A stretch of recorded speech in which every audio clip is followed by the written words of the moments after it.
I rise today in support of H.R. 1665, the Building Blocks of STEM Act, which supports STEM education research focused on early childhood education. There's a lot of discussion about the gender disparity in the STEM workforce and the leaky pipeline that widens the gap as women and girls continue through school. Although women make up half of the U.S. workforce, they make up less than a quarter of those employed in STEM occupations. The Building Blocks of STEM Act addresses these disparities by ensuring an equitable distribution of STEM education research funding for projects focused on young children and helping us understand why girls are encouraged or discouraged from participating in STEM activities. It also ensures that the National Science Foundation grants are awarded to entities that are working in partnership, such as research universities with local education agencies to increase participation in computer science education. Computer science is particularly struggling to recruit and retain women, who make up less than 18% of the computer science workforce. The number is trending down, not up.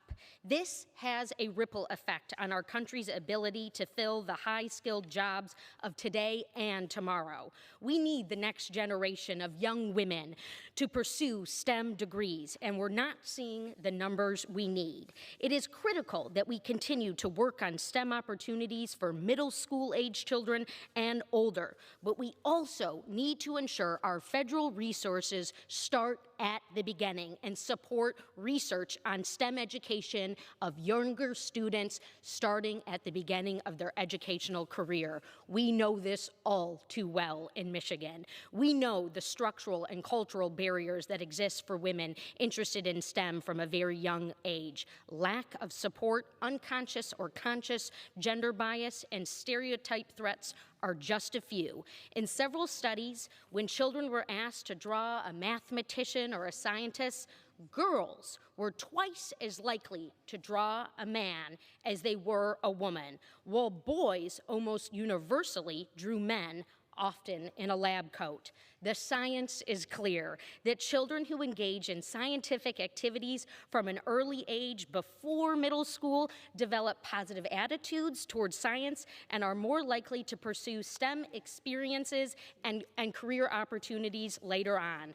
We need to be working towards interventions to increase the number of girls and women in these fields, and that is why I am so proud to sponsor this bill. I want to thank Chairwoman Johnson for her leadership on the House Science Committee towards increasing STEM opportunities for women, and particularly women of color.